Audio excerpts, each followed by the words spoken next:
Oh, I see. We're going to this one. Okay. But Nicky, this has nothing to do with the cherubium. It doesn't. Huh, I am confused. Maybe I posted something out of order. I lost my glasses. Oh, let me just find out what glasses look like. There's 5 of them. Okay. Well, I guess there it is. Yeah, there we go. Wow, let me think about this. Wow. What am I looking at here? It's like a skinny individual. Nicky? Slender. Very slender. Could be Nicky. Well, I Nicky guess that's everything, night right? out. Well, let's go back to our buddy, right?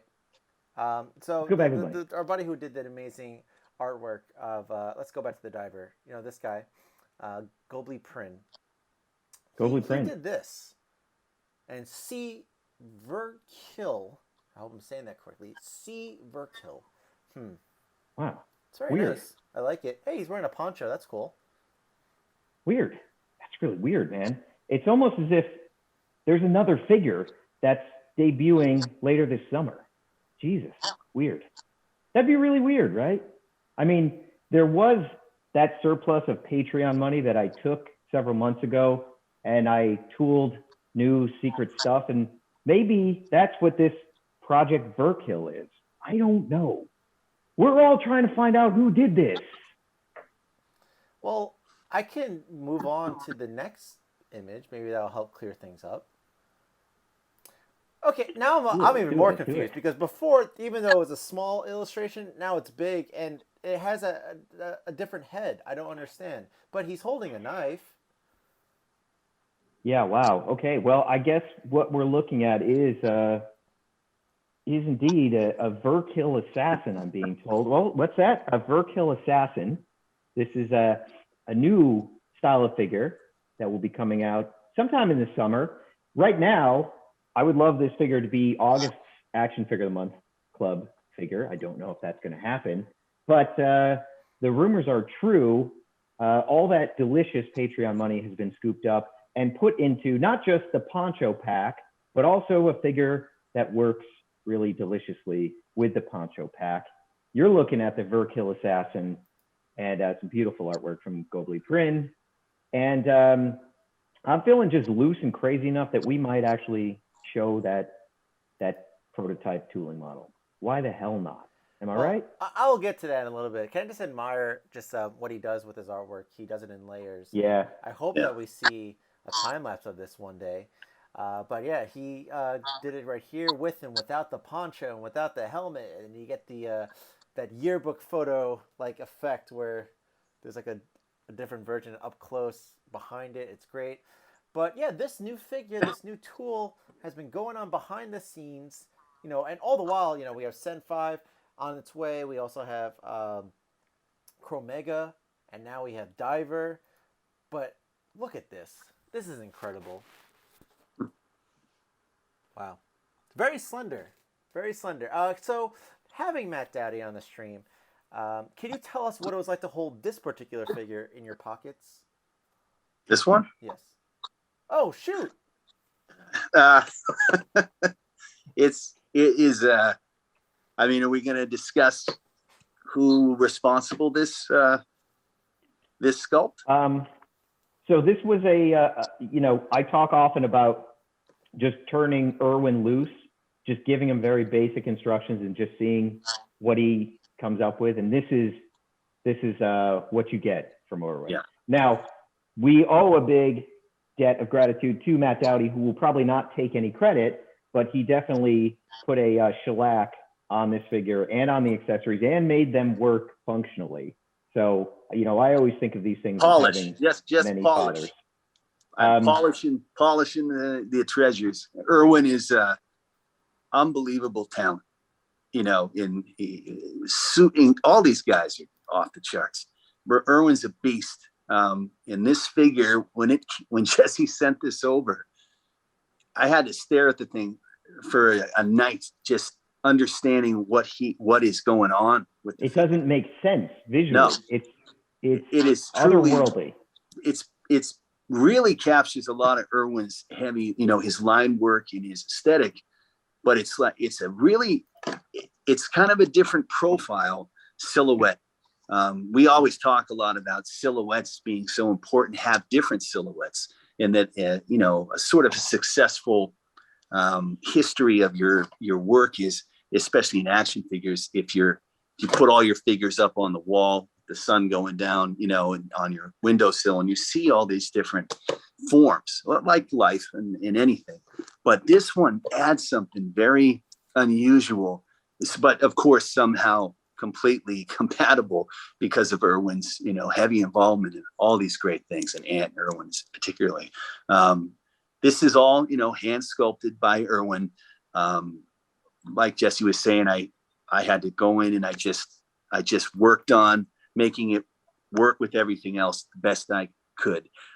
This figure, because it's so thin, its points of articulation are at the shoulders, the hips, the waist, and the neck. The neck doesn't come out, but it's got a good ball joint, and it has a hole in the back as well for some of these other things that are lurking around the corner that Jesse has hinted at. But the feeling, the figure is tall. It's not super tall, but it's excellent to put inside the clothing, the suits. The new poncho is, slips right on there, like perfect. It's a super interesting figure. There's a little bit of, Geiger in it. There's the head design is, it's a sort of multi-use head design. We even hit a couple other fun things in there that a story for another time, but some interesting elements while it was on the desk, because I have multiple, projects going at the same time. And it's kind of interesting because when the test shots come in, test shots are kind of groups are born together in my mind. They come in at the same time. So they're sort of like stable mates, and then they show up. And so when this one showed up, there was 4 other projects that came with it. They all came together. Just ultra bizarre timing of how the makers all operate, because they don't necessarily all speak with each other all the time. But I watch what they're doing, and I'm working on each of their projects to do the, again, the polishing things and making sure things operate correctly technically, and maybe, sculpt the bottom of a foot or, a finger or whatever. Things you wouldn't give a shit about, but you notice if they weren't there. That's that's the position that you got to always keep your eye on. Anyway, this one came in, and it actually came in around the same time as David Healy's new figure, which, unbeknownst, to Jesse, is called Assassin. It's just, these are the weird things that happen in this world of making figures. So this is the Virkil Assassin, and Healy made as the Assassin. The two never spoke to each other about it. And I wasn't positive I knew this guy's name, but I didn't know what Dave was going to do. But they were born together, which I think is kind of funny. And they're being shown within the same 5 days of each other. Again, not planned. These guys they're not planning this together.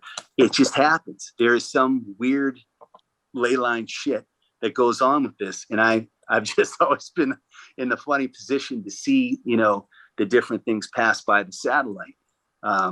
So this figure has spent a long time in my pocket. We did some troubleshooting on it and tweaked some things, and Jesse and I, did our normal back and forth, but we did discover a couple really cool aspects of it. I'm not gonna, tear it and dissect it apart. You guys can discover that when you get it, but it's a super. We got more secrets to go for sure. Not tonight. There's plenty to be discovered. Yeah. But this is a great one with Diver, and then this guy was going on, and I mean, with Sen coming and Crow Mega, and what we've seen with Sen, it's gonna be so fun to play with it, particularly with all the different, with the new Mighty Maniacs figures out there, with the bulkiness and the robot that's nearly completed. Then the Synchroborg and Sen also. They were also somewhat stable mates as well. They were together. These things all happen like this, but they make for really fun cross compatibility, because we have the advantage of it all coming through one desk, and so if there's anything that I would have ever done that I would hope would be worth the shit, it would be making sure that these things all function together the best they can. The artists that make them, They're the ones that are responsible to take the credit of them being fantastic in the way that they are. My job is to make sure that it's good and it's technical, but I'm just enhancing the frequency of someone else's tune. That's what I'm supposed to do. But it's all that bullshit aside. This is a cool ass figure, and it's fun and it's creepy. And Jesse hid some crazy shit to come, and the animal heads are just perfect on this. I think people are gonna have a lot of fun painting it as well. I can see Minenberg doing some crazy stuff like this with all the different. Irwin's such a master of this Nirasawa style line work. He's a modern Nirasawa, but he's got his own take on it too, and it's kind of, you know, like Ralph was his own. There was elements of Mobius and Ralph, but we're so lucky to be able to work with guys like this and that can do this. And Jesse has his vision of what he wants to do, but he also knows when to let an artist just fucking solo. So this is a fucking Van Halen solo right here. You know, it's a total, it's Irwin shredding the hell out of the sculpt. And, you know, and when we do get it in hands, you know, and it's going to be sooner than you think. Yeah. It's a supremely cool figure. And if you like Metal Gear, if you like Raiden, you know, like Revengeance, and you like this, it's got that vibe. Right? So when we did Alexander, everybody chimed in with a different reference point for it. Some people thought, to them it was Hulk Hogan. Some people thought it was Flash Gordon. Some people thought it was No Liquid. You know, yeah.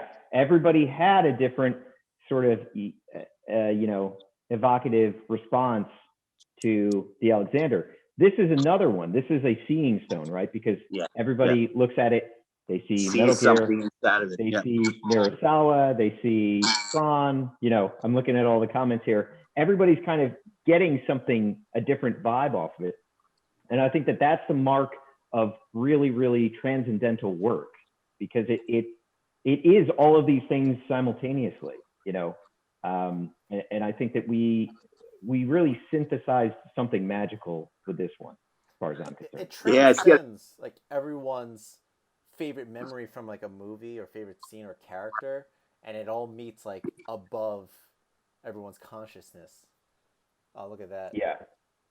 Here's I have in my hand here the sort of poncho with the Virkil assassin, and you can see love that head. That is it. He killed it on that head.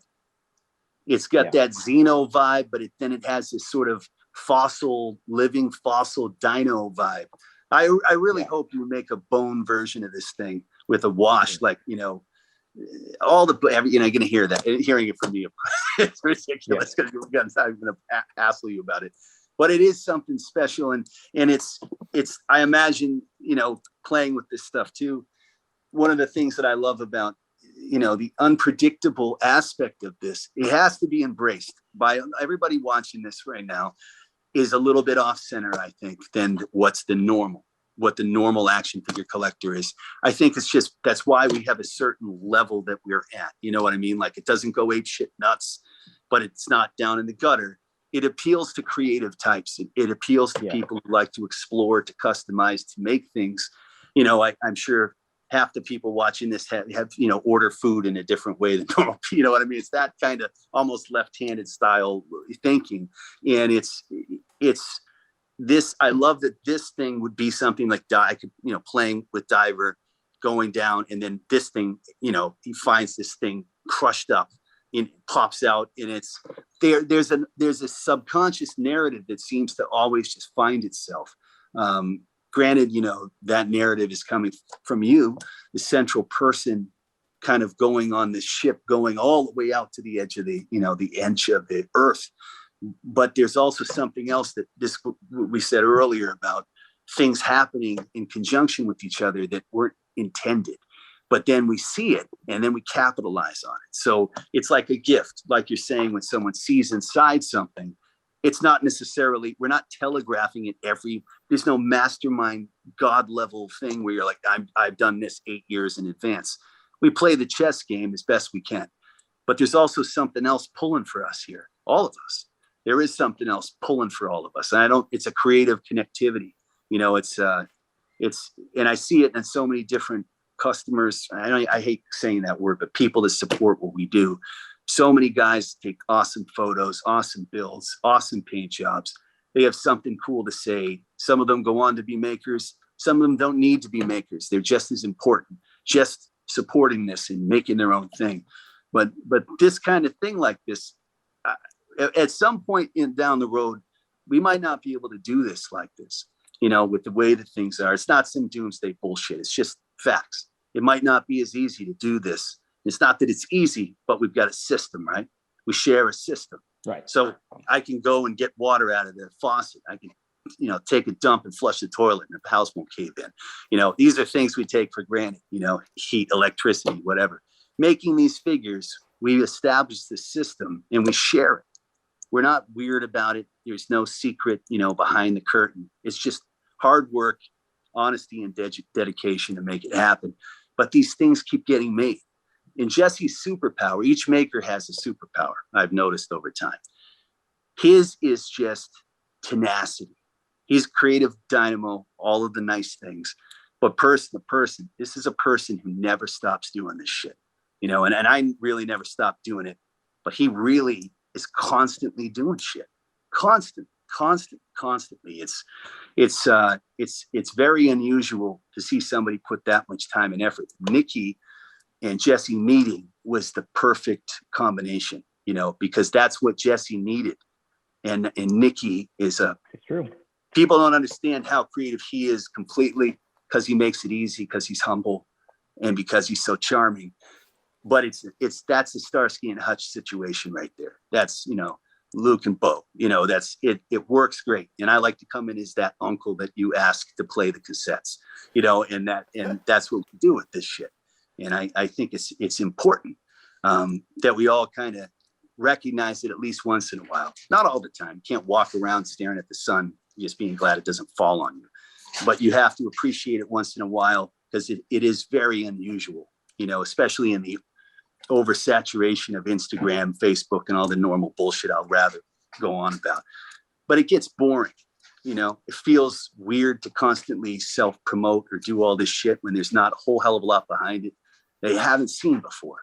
I like things that are unpredictable, a little bit weird, that are constant and that are deliverable in a way that's not horse shit. I've seen enough horse shit. This isn't horse shit.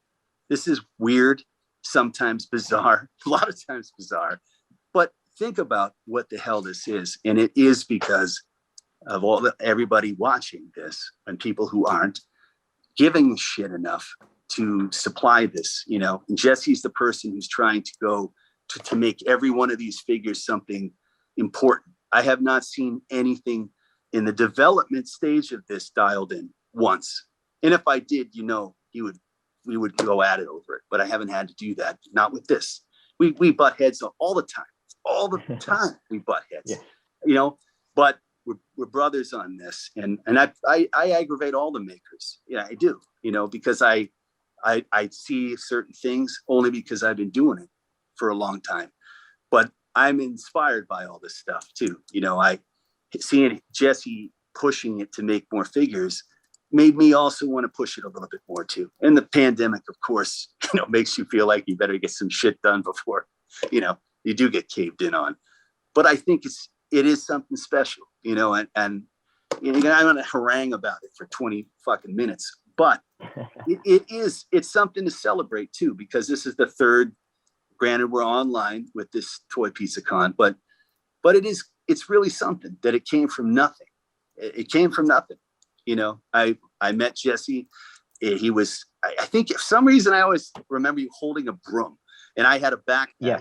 And he was sort of working at one of the booths at San Diego. And we've told this story before, and I was with Jeremy Sung, you know, who is a longtime friend and we both love, and he's the, you know, the mastermind behind Battle Tribes and the Weaponeers and the Armory set, and a longtime maker. And the three of us knew each other from Microman groups and online, and I was barely online. I was caveman to this day. And we all just showed each other our customs, you know, that we like, because I met Jesse through Jeremy. Jeremy introduced me to him, and I think you guys were on Raving Toy Maniacs. Yeah, I knew Jeremy before I knew you. Yeah, and I've known Jeremy ever since, and that's what's behind this stuff, and I think that's something to think about when you're looking at this and supporting it. You're also supporting a group of people that have been friends for a long time, you know, that are talk to each other, that share information, that work on each other's projects. We're not going to broadcast every last thing that we do for each other. I mean, I don't think anybody does that really, unless they want some horse shit. But we do all look out for each other in ways that are unseen, but very, very important, you know. And there's been a lot of sales lately, a lot of Glyos sales, because everybody was sort of backed up, you know, because of all the delays. China hit harder than everybody understands with the second, you know, the Delta variant. They don't like to talk about it, but it did sort of hamstring things over there. So everybody's stuff got backed up, and it all kind of came in like a cavalcade. But they were all really cool things that were happening in there. And all of those makers spent unbelievable amount of time going over all that stuff. Brandon, Jeremy, Pat, Cappy, you know, Boris came back, you know, to do some. PJ, who is his family, you know. As usual, I'm spiraling down to a hell pit, but that's what these figures are when I look at them. And I think everybody who's into this stuff is a little bit of that extended family in a way that's not just a supporter or another number. That's why, you know, things get signed, people look at things. Jesse opens up the join, make your own version. If you want to, you know, throw in, you can do that. He really gave people a lot of leeway with that. That's very unusual. Very, very unusual to let somebody in to do a colorway like that. And it's pretty cool, you know, just that's very unusual. All of this whole thing is so strange, and it's still going. I mean, Jesse and I were just talking about how many figures he's made in this amount of time, and it's nuts. This stuff is, it's nuts that I'm holding this thing, and then Divers, you know, I believe it will get made, and I'm hoping that next figure that we can't say just yet, but this other figure he's got chambered it's been sitting in my desk for a little bit. Man, it's a wicked one. It's wicked. And it's an artist that people will go crazy over when they see, you know, what the connection is. Anyway, end rant. I think to sum up everything that Matt has said, you know, we all like to eat. We all order food differently. And what this all boils down to is Mongolian beef, right? It's Mongolian. Did you find a picture? Make the t-shirt. Well, so we're almost at 8:30, and I believe Jesse and I are about to sign off.